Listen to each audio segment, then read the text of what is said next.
I have thoughts on what I believe I saw on the phone, but let's watch it on a better screen here and see what it looks like, sounds like.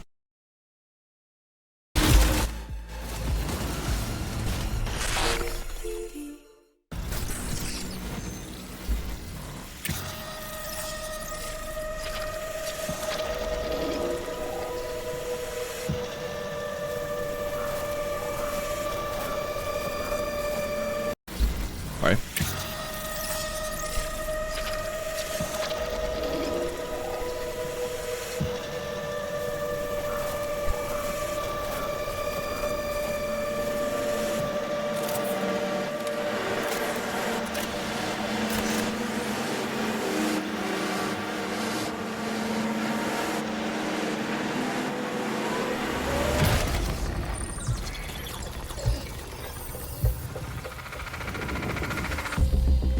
Marathon is a team-based extraction shooter set around the mysterious and cutthroat world of Tau Ceti 4.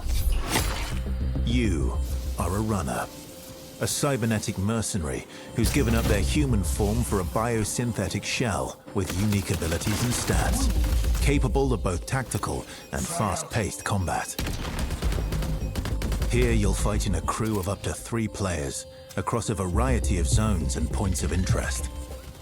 You'll face rival runners in zones of up to 18 players, countless security forces, and otherworldly threats. To scavenge the remains of a lost colony for glory and fortune.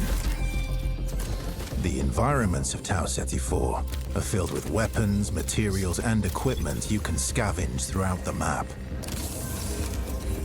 Before deploying, you'll strategically build your loadout and select a runner to ensure you're equipped for the run ahead. Your objective is simple. Get in, gather as much loot as you can, and make it out alive. Die, and all your gear will be up for grabs. Survive, and your loot can be taken into future runs as you grow in power and fill your vault. Death is inevitable, but it's never the end. Think quickly on your feet and outplay your opponent. And in your next run, you and your teammates will be the ones coming out on top.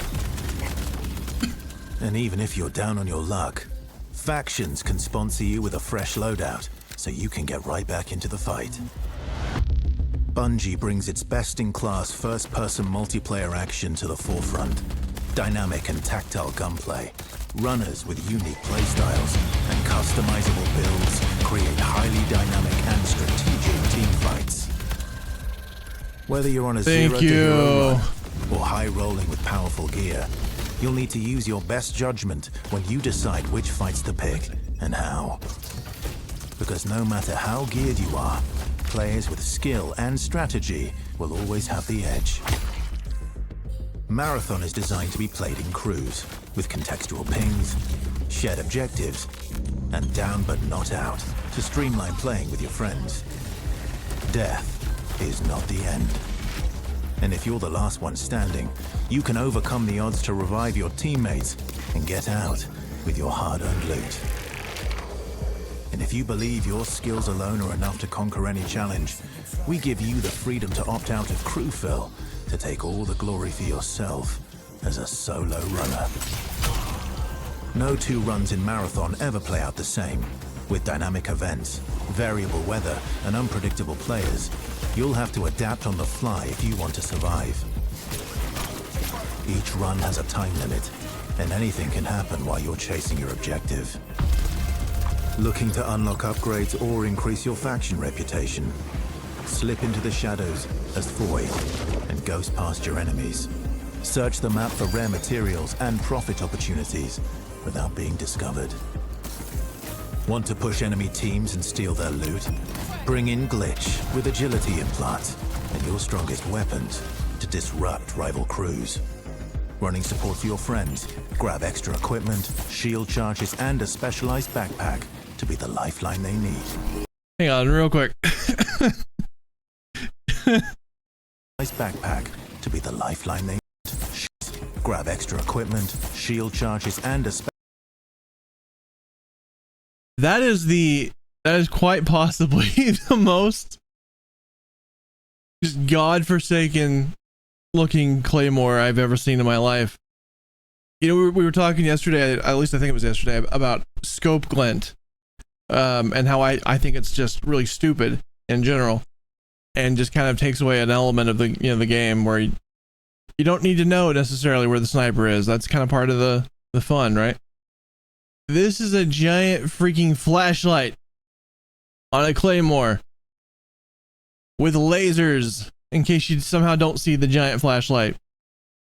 I hope to God that light is like somehow only visible by your team and you. Otherwise, that's the most useless freaking claymore I think I have ever seen in my life. Like they're meant to be hidden. And that just screams, hey, I'm right here. Just make sure you don't go in front of me. Specialized backpack to be the lifeline they need.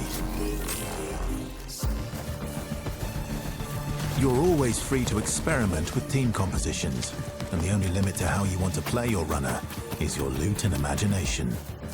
Endgame challenges, ranked play, discovering secrets, seasonal storytelling, community events, and more all await you in Season 1, where you and your friends will start to unravel the storytelling, challenges, ranked play, discovering secrets, seasonal storytelling, community events, and more. Damn it. All await implants and your strongest weapons to disrupt rival crews.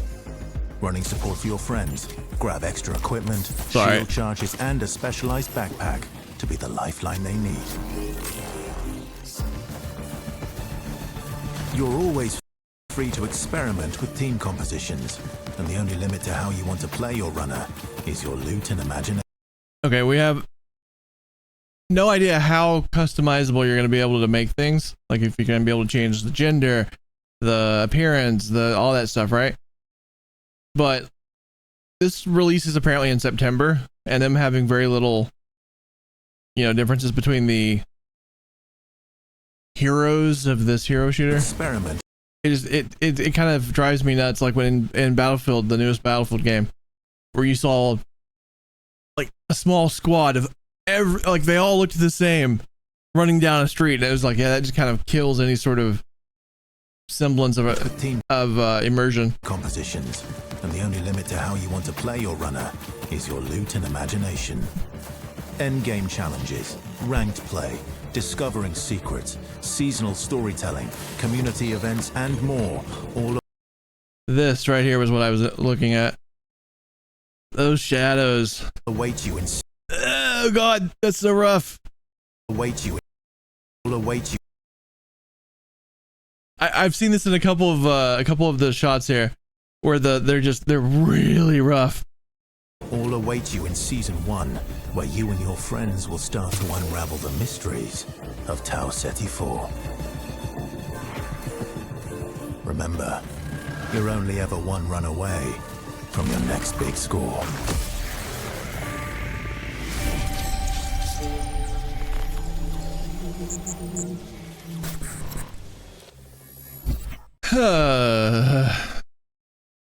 So a friend of mine, Tactical on Twitter, got a lot of crap for some reason for asking a very simple question.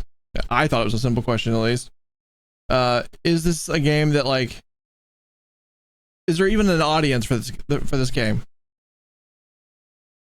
Let me start by saying, like, again, as someone that played just a ton of Destiny 2 PvP, this thing has got a lot of freaking Destiny 2 in it. And if I recall correctly, before I left Destiny 2 PvP, a lot of the PvP devs were kind of like carted off over to this project, and it shows, which is not a bad thing necessarily.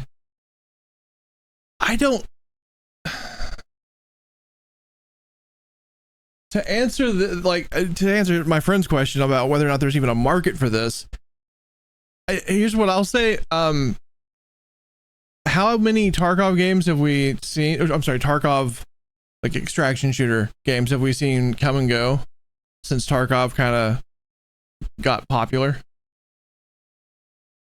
a lot, right? Based on that alone, I would say the answer is no. There isn't really a market for it. But like if you had said, hey, Fortnite's going to be freaking just incredibly popular, I would have laughed you out of the room if you had said it like right when they first like announced the trailer and everything. Because Fortnite, I still don't get how Fortnite ever got to where it is now, but I tip my hat to them. It's just not for me. But I've been running arenas. You've been running like Arena, Tarkov Arena? It's fun. I like it. They've added a few new things too. I don't know. These colors also looks like you ate crayons and just barfed them up, or barfed up the colors, but only like when it absolutely clashed with one another. Like so many of these colors just are intentionally not supposed to go together. And if you look at it and squint your eyes at in a couple of these shots, some of these guns almost make the game look like BattleBit or BattleBit, the Battlefield, you know, meets Minecraft game. Why am I not struggling to think of that game's name? BattleBit, right? Anyways, it looks very, very, very weird, and not necessarily in a cool futuristic alien way, but like I don't know. It's like it wants to be several different things, and also it wants to be weird and different. And I think on that front, it's doing quite well. It's certainly weird, but it's not different. Like here's the thing: this looks like it's running at like 70 frames per second, maybe 60. Like tops, which I mean that's kind of rough, right? I don't know. I get a lot of Destiny 2 vibes out of it, which is again not inherently a bad thing. It does kind of bug me though, as someone that kind of felt jaded when they sort of just abandoned PvP in Destiny 2. It's like I was kind of thinking that they were abandoning it to do something truly, truly groundbreaking, and this is not really that groundbreaking. Who knows? It might end up being a thing like Fortnite, where I'm just way the hell off, and it comes out and it's just fantastic. But it looks like it basically took Destiny 2, dropped the frame rate down to like a 60 tops. I don't like the colors are just hard to, I don't know. They're different, but different's not necessarily a good thing. The shit like the Claymore with a goddamn flashlight on it, that drives me nuts. BattleBit was awesome. So let me just say that wasn't a critique against BattleBit. That was more of a critique against this. Like BattleBit's entire aesthetic was that vibe, right? That sort of pixelated, you know, that was what they were going for. This is going for like, again, kind of like a handful of things, and the hero shooter element of it I don't like at all. I've never liked being kind of pigeonholed into looking like a very specific character. The guns are different. It almost looks like you basically made a Tron game. Like everything's kind of, but it's not set in a digital space era. It's okay, hang on. Last thing, I promise. On a couple of these shots, man, I'm assuming you guys can see that. Those shadows are brutal. Like, look at the aliasing on that, man. Like, that is rough. And someone I'm not sure how accurate this is, so take it with a grain of salt, but I mean, the textures look okay. Everything else is, I don't know. Someone on Twitter, though, or X, said that it's using the Tiger engine, which is what Destiny 2 is built on. Which I don't know why they would have just, I don't know. That engine was already kind of, like, everyone agrees in the Destiny 2 community that engine needs to be swapped out. So them sticking with that engine is really weird. Like, just an odd choice. Anyways, it's like Destiny, but with the finals graphics. I mean, it looks a lot like Destiny. Like, if you somehow gave someone or gave a group of people like modding tools, right, to make a full conversion mod for Destiny 2, this is what it would look like. It's using very similar like mechanics, animations look very similar, everything looks very similar, which is not necessarily again a bad thing. It just kind of doesn't make a ton of sense why they did it. And then it's also sort of chasing some game fads that just aren't really a thing anymore, or aren't as relevant. I don't know. I think it's gonna not do so great, but I could be way off. I know no one cares about my in-depth analysis of this. This is more of just me thinking out loud because I have ADD. So I'm well aware that zero people give zero shits, or everyone gives zero shits about my take on this. But those shadows are rough, man. Them looking that rough and that the frame rate being seemingly that bad. I know that doesn't come through all that well on stream, but like the frame rate's rough. The graphics to me just make it feel like an arena shooter, like the finals. And I think that's kind of what they're going for, sort of. But it also wants to be like Tarkov in some ways, and then it wants to be kind of like Apex in some other ways, and then it wants to have some Destiny 2 elements in other ways, and then it wants to also just look like you're on acid or some shit. Say that you've never done acid without saying you've never done acid, I guess. Just these colors, man. I don't know how I feel about them. They're kind of cool, but also just weird. Like weird for the sake of being weird. And then I don't know how it ties into Marathon at all. I don't think it's supposed to tie in. It's just kind of like they went, hey, we used to have a property called Marathon. Let's just sort of slap that name on there and it'll garner some sort of, I don't know, say hype, but some chat. Yeah, that's rough.